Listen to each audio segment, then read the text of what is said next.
Welcome to Brain Wellness, the podcast. I'm your host, Mandy NP. Each episode will bring you a new topic or interview related to brain health and wellness as part of my mission to help you on the path to a healthier, happier brain. So, let's get started.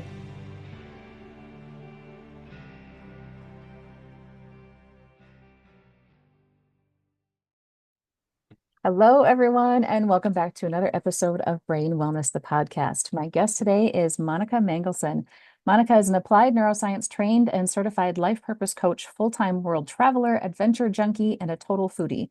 Her obsession with uncovering the science of how our brains work and turning that into simple, actionable steps led her to create the Neuro Fulfillment Formula to help women rediscover themselves, trust their instincts, and build a life that feels truly aligned. Thank you so much for being here today with me, Monica.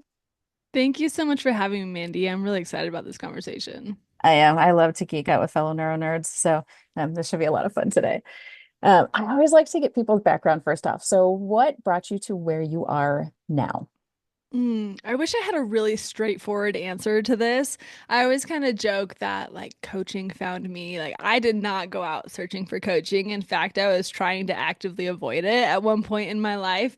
But I guess my journey really starts in 2020, where my husband and I were both big travelers, and we were super excited to join the Peace Corps, which, for any of your listeners who don't know what that is, it's a US government run organization where they send volunteers out to different countries, and you kind of become a representative of your country, and then you come back and you kind of become an ambassador for the country that you were in, and you work in various different sections. So my husband Austin and I were assigned to work in HIV and malaria prevention and awareness in youth in Mozambique, Africa.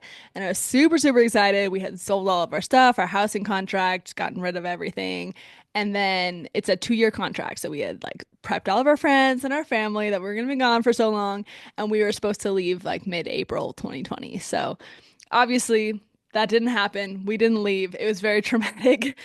We ended up moving in with Austin's parents for what was supposed to be 2 weeks and then became 2 months and then became almost a year. And in that time, we were fortunate enough. I know a lot of people were not able to get jobs at that point. So we were fortunate enough to get kind of dead end jobs in healthcare.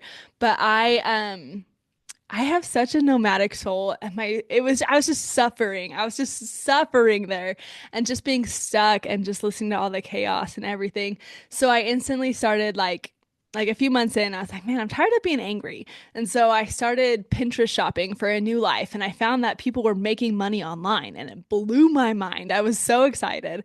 So we ended up quitting our jobs cold turkey and jumping into online business.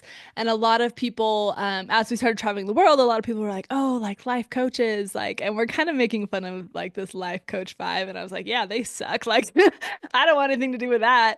But then as we started in business, I just really started diving into this whole world of mindset and healing, like going through my own healing journey. I lost like 40 pounds in that time. Like I went through this incredible healing journey and I was so hooked. And then people were like, hey, like what you're doing is really cool. Can you help me do the same?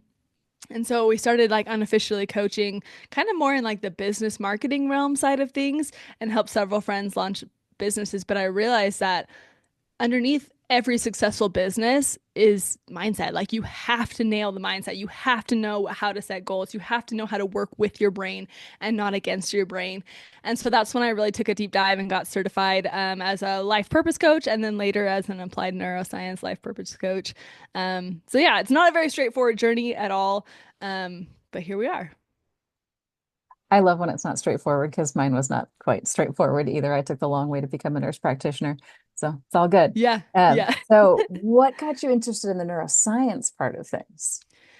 Yeah, so it's really interesting. I've had several people ask me this, and to be honest, I don't feel like I have a good answer. I just am fascinated by the brain and understanding how it works. I think it kind of came a roundabout kind of way. So my dad is a doctor and very science-based, and I was raised in this very science-based household. But then as I was going on my own healing journey, I was leading kind of into like the woo spiritual side of things, and it was working. And I was like, how is this working? Why is this working? why are some things working for me and not for other people? And so then I started like trying to figure out, okay, what is happening when you're meditating? What is happening when you're doing these affirmations? Why is this working? And then that's when I just kind of stumbled into the applied neuroscience and just everything within me lit up. I was like, this is for me. And I dove all into it. That's awesome. Yeah, I thought I was going to be either an OB nurse or a cardiology nurse when I first started out, and then I landed on the neural floor accidentally and fell in love with it. So I think you Yeah, just find it finds you almost sometimes. it does. So yeah. So in your bio, you talked about this neuro fulfillment formula. Can you talk a little bit about what that is?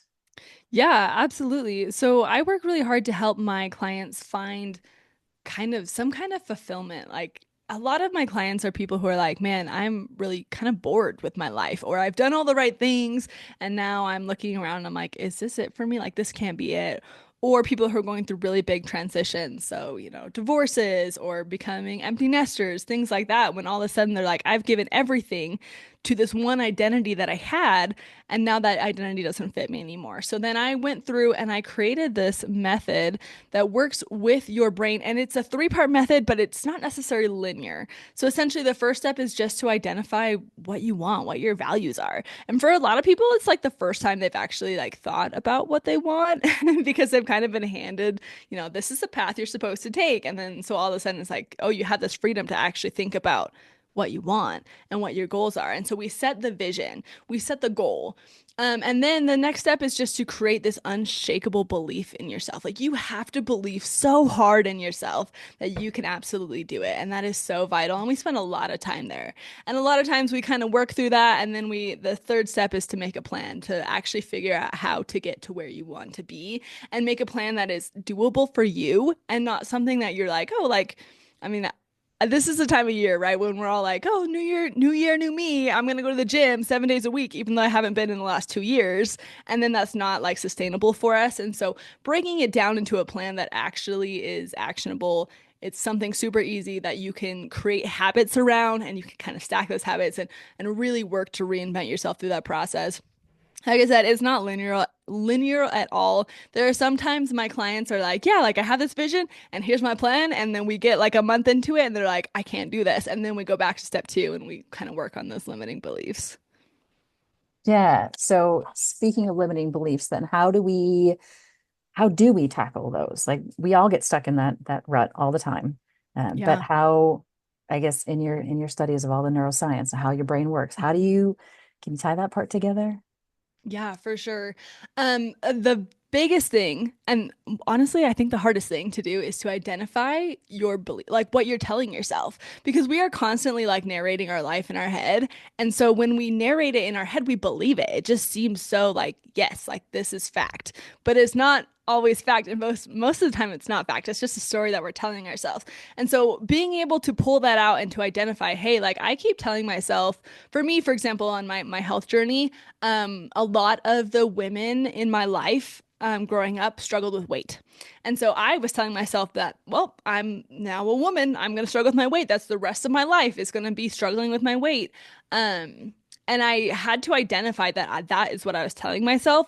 And then you have to go back and you have to find evidence against it. So our brains are the most fantastic search engines in the entire world. Like if you ask your brain a question, it is going to come up with the evidence. And then our brain hates to be wrong. So once it finds that evidence, it's going to continue moving forward to look for ways to support that answer. So a lot of times our limiting beliefs are just asking ourselves the wrong questions. Instead of asking myself, okay, like why is this going to be the rest of my life? Why is I'm always going to struggle with my weight? I need to start asking myself, how can I be a woman and also be fit? How can like losing weight be easy and fun? And then I come up with all of these answers, which really help me rewrite and shift my whole perspective of being a woman doesn't mean like isn't tied to your body type at all and isn't tied to your eating and your nutrition at all. And so being able to unwrite that limiting belief is so crucial. And it's a long process, but I say like that's like the number one thing. It's just to start to identify the things that you are telling yourself and the evidence that you're looking for to back those things up, and then find ways to flip it and then find evidence to back up your new belief that you are adopting.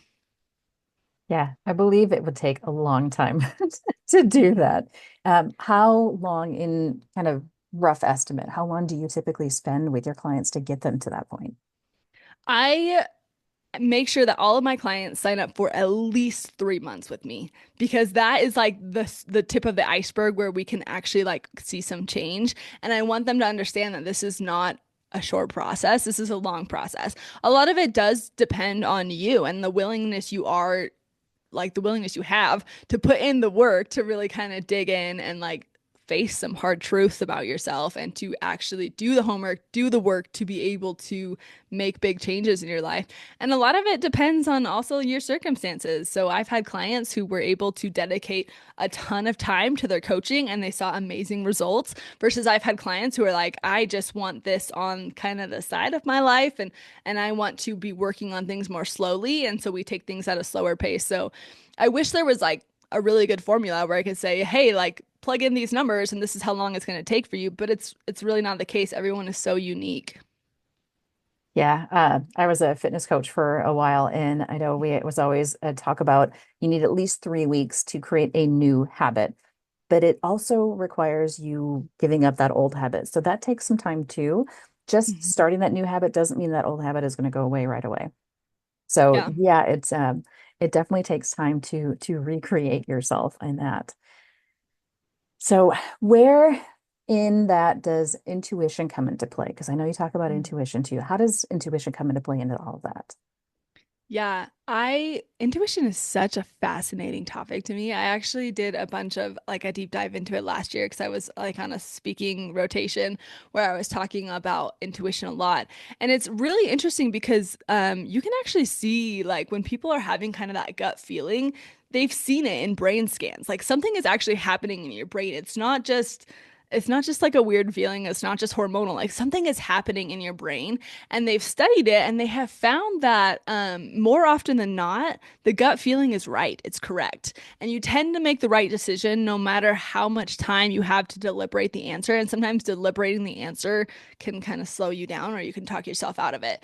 And so I am a big believer that intuition is a really powerful tool for us because we're so busy. Like we're so busy all the time and we're bombarded with so much information. And so if we can really lean into our information, lean into our intuition, we can start to filter that out more naturally in a way that just feels good and feels way less stressful and way less overwhelming.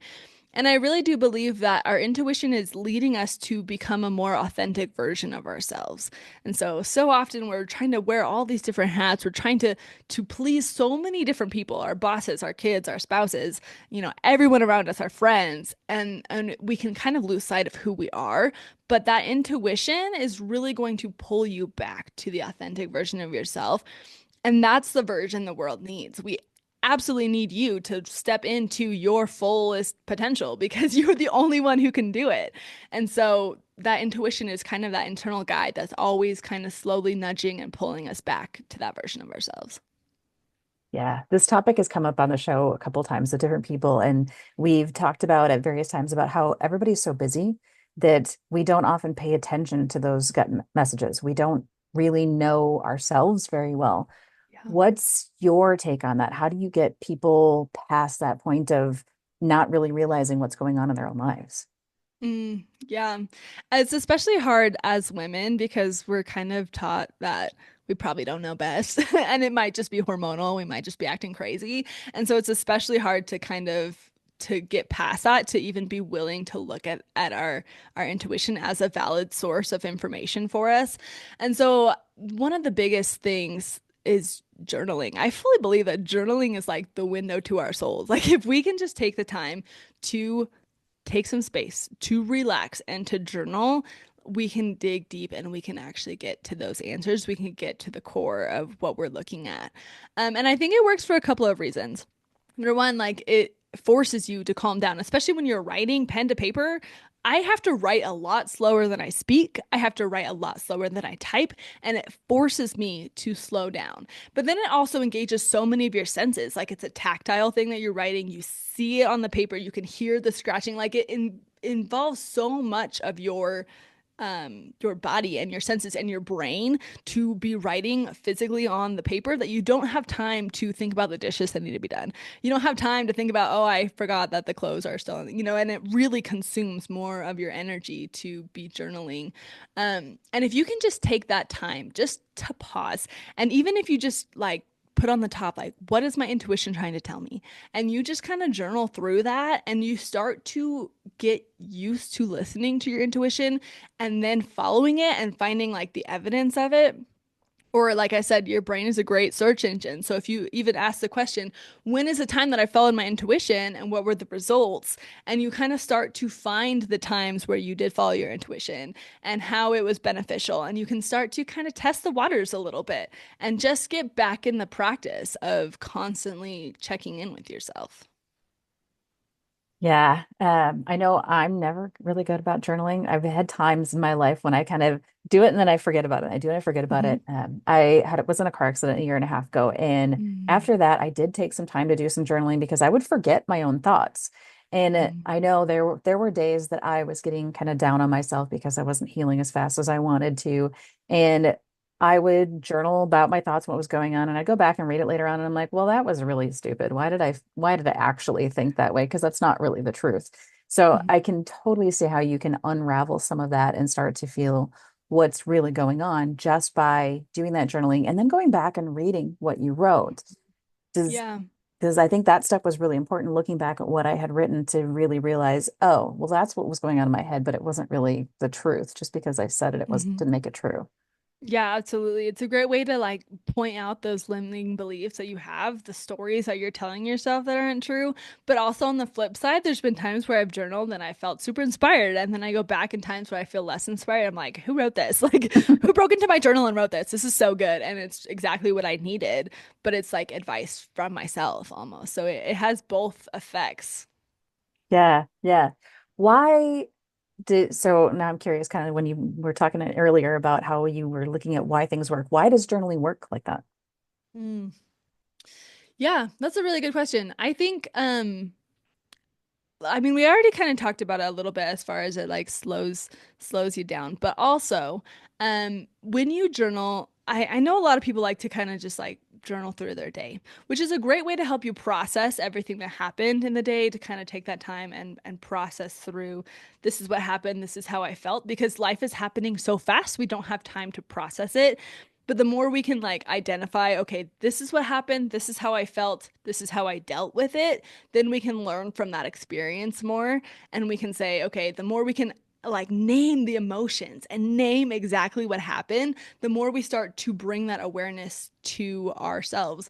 Um, One of my favorite things about the brain is the reticular activation system, which essentially is the filter between the subconscious and the conscious part of our brain.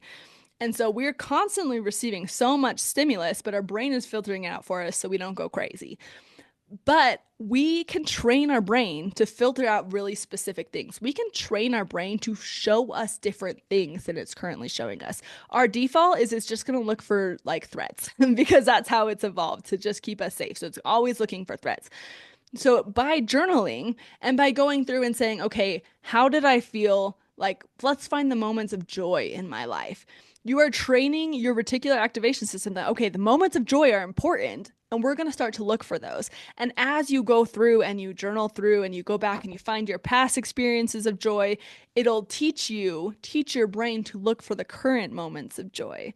And so you can use it as a tool to train your brain. I think another great way for me is I have ADHD. And so my thoughts are constantly going and they're going fast. And so being able to write them down helps get them off of my brain and into the paper so I don't have to focus on it anymore and I can focus on something more important. Um, so there's so many different ways. Like there's so many different ways to use journaling. I would probably say those would be my favorites though. Yeah, yeah. That the statement you made about how you can train your brain to look for the joy reminds me of the whole idea of gratitude. And when you become grateful for what you have, you see more things to become grateful for. Yeah. So it's Yeah. that same kind of thought that you're bringing those good things into your life and you're noticing them, whereas before you they might have been there and you just didn't notice that they were there. Yeah. So, And it totally changes your reality because even though they're there, you're not conscious of it. You're not cognitively aware of what's happening. And so it's not part of your current reality. But you have the power to totally shift your reality by being more grateful and working on finding things that you're grateful for, or working on finding things that bring you joy, or, working on like finding people to smile at. Like if you set a goal, like I'm going to smile at 10 people today, then all of a sudden you're looking for people, you're making the eye contact, you're smiling, you're looking for reasons to smile, and it shifts your entire reality. mhm, mhm. So let's take a dive for a minute into some more of that neuroscience stuff, Mhm. where all of this requires changes in our mindset, shifts in our mindset. What's the neuroscience behind that? Behind shifting our mindset? Yeah, Yeah, so I guess I'm not like it's a pretty broad question. it So let is. me It know is. if I guess kind I'm of bring it down to a level where if people don't understand it, just what's the easiest way you can kind of describe how we actually make those mindset shifts based Mhm, on how our brains work. mhm. Yeah, yeah. There's a couple of different ways I feel like are super helpful when it comes to shifting your mindset because our brains only goal is to keep us alive. It doesn't care if we're successful. It doesn't care if we're hitting our goals. It doesn't really even care if we're happy. Like it just wants to keep us alive. That is how we evolved. That is what is working to do. And it is working hard to do that. And so anytime we're looking at changing our mindset, changing ourselves, changing our environment, our brains freak out a little bit because it's so many unknowns. It doesn't know how it's going to be able to keep us safe. And our brains, the way our brains keep us safe is by constantly going through all of the information we've ever had, like come in throughout our entire lives, and using that to make predictions moving forward. So a really fascinating example was like it's like drinking water. Like when your mouth is dry and you're thirsty, your brain is telling you, okay, I need to drink some water.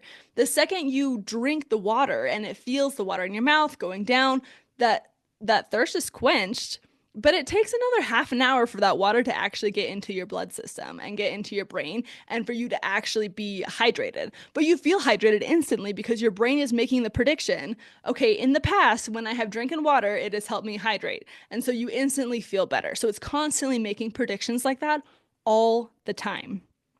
So, one of the things that you can do, I mean, we've talked about journaling a lot. Journaling is so important to like go back and to be like to set that filter as you're going back through your past experience to find times where you've been successful, to find times that you've tried something new and it worked out great, to find times that you failed but it was okay and it led to a better outcome.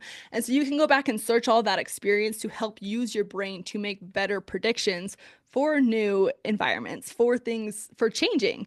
Another thing that I love doing is getting bright sticky notes and writing down things like, okay, let's go back to my example of trying to lose weight as a woman.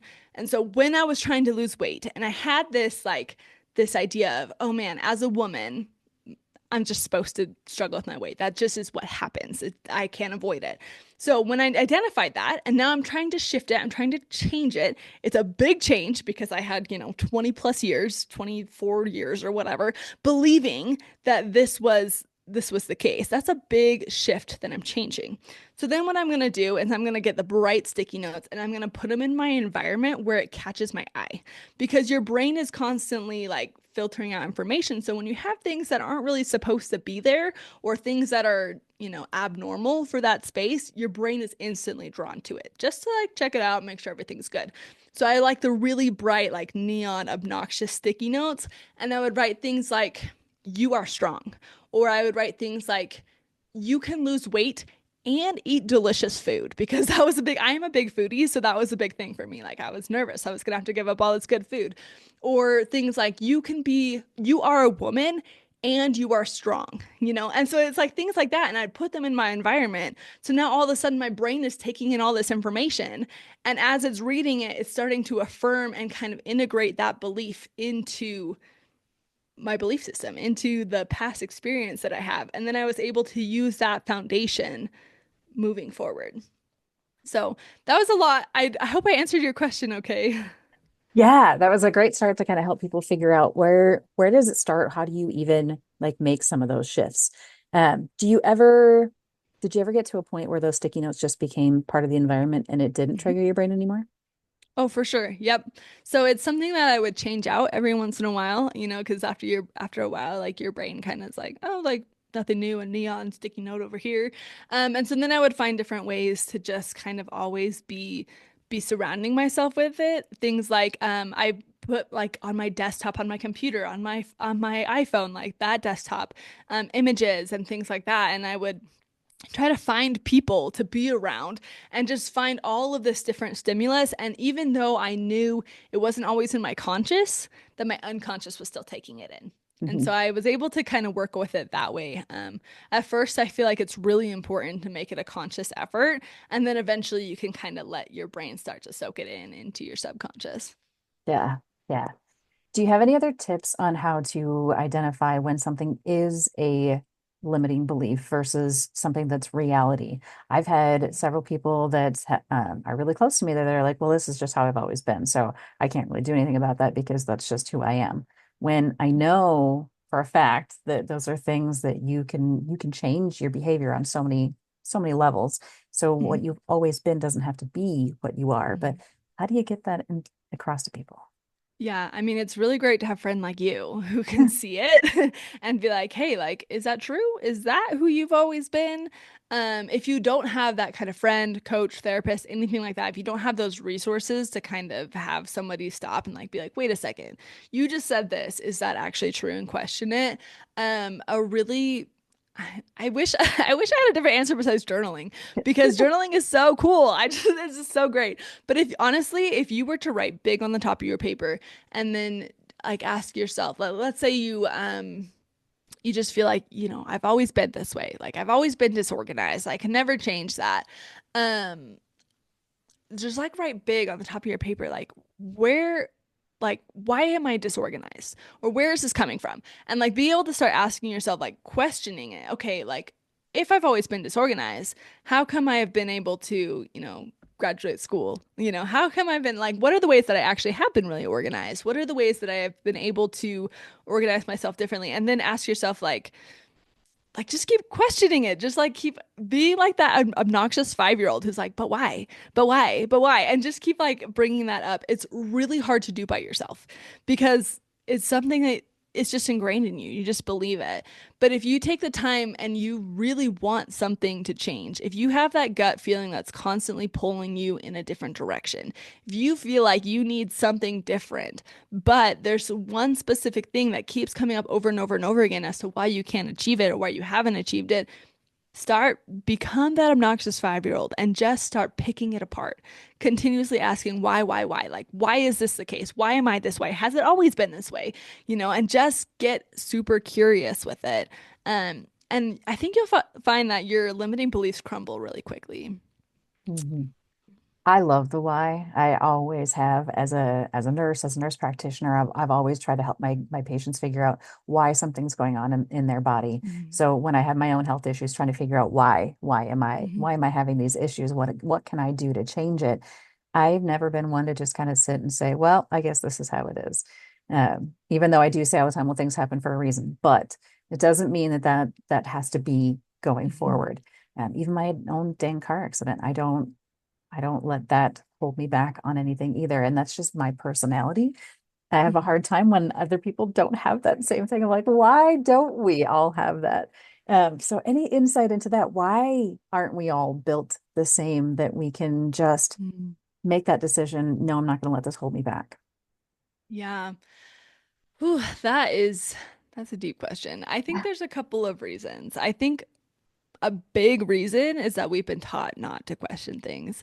From the time we were really, really little and we were put into a school system, we were taught that there is a right and a wrong answer, and you're not supposed to like explore, you're not supposed to question things, you're not supposed to question authority. And so a lot of us have had it trained out of us, all the way up to like getting a job where you start at the bottom and you don't question the boss, you put your head down and you work to climb the ladder. Like this is the path that has been laid out for us, and there's not a lot of room for experimentation. There's not a lot of room for questions. There's not a lot of room for questioning the status quo. And then a lot of us kind of get really bogged down in the day to day. It takes a lot I mean, I'm sure you've heard of Maslow's hierarchy of needs, right? It takes a lot to get to the point where you can even breathe enough to ask those questions, where you can get your head above the water long enough to be like, okay, is there land nearby? Is there a boat? Is there something floating? Like it takes a lot to be able to pull yourself to that place. Um, and it takes a lot of needs that need to be met. A lot of people's needs aren't being met in order to have those questions. The sad thing is if they started asking those questions, they'd be able to meet their own needs faster. And it's this crazy loop spiral that's so frustrating. But I'm with you because I am somebody who's so naturally curious, and I'm somebody who's like, but why? I actually got written up at one of my jobs because I was being attitudey, and I was like, I wasn't. I was just trying to ask why. I was just trying to understand what was happening. That's always been me. Oh gosh. Um, but yeah, it's just not something that we're like trained to do, which is so interesting because as children, like I love watching children learn because they're so uninhibited and they don't have any of the social pressures. And children are so curious. They see a new thing and they're instantly drawn to it, and they want to put it in their mouth and they want to touch it and they want to taste it and they just want to like explore every aspect of this new thing, even if it's like a cardboard box, super boring, but they're just like, what is this? And Mhm. they're so curious. And we all have that natural curiosity in us when we're born, and then it's just trained out of us. Yeah, I think you mentioned Maslow's. I think I've met very few people who have actually gotten to the top of the hierarchy so they can get to that self-actualization part. So when we're all living in that survival mode, that's how do we break that cycle? How do we get the courage to break that cycle and start asking the Mhm. questions? Like you mentioned, if we can start asking the questions, that actually helps to break it. But how do we get to that point? Yeah. I mean, everyone's journey is going to look different, but I definitely think the start of it is learning how to regulate your nervous system, learning how to calm yourself down, to focus on the present, to ground yourself into the moment.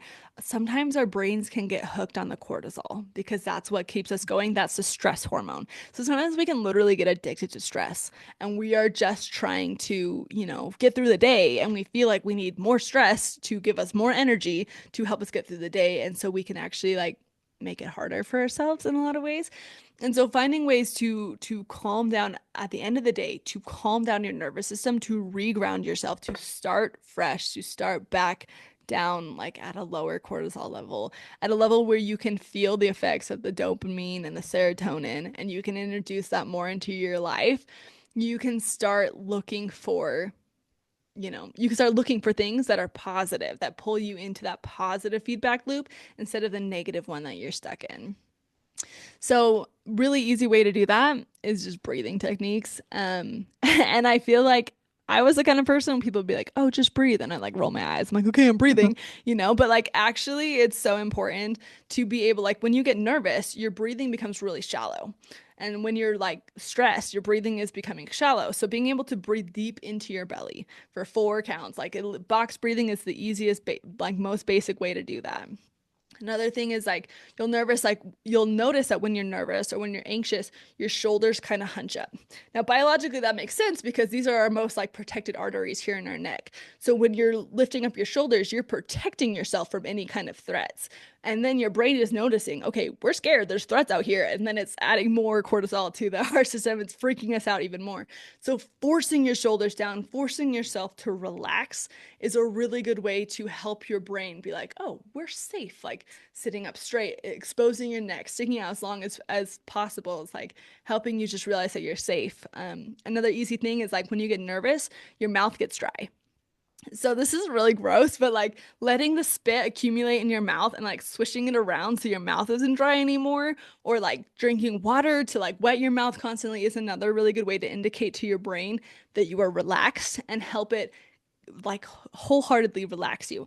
And as you regulate your nervous system and as you get used to processing the stress in a healthy way and fully finishing that stress cycle at the end of every day or, every hour or however often you need to do it, you're going to be able to have such a more clear understanding of what's happening. You're going to be able to see things differently and see the path out because you're not just focused on the stress and looking for more stressful things. Yeah, and realizing that there's not a saber-toothed tiger chasing you at that moment.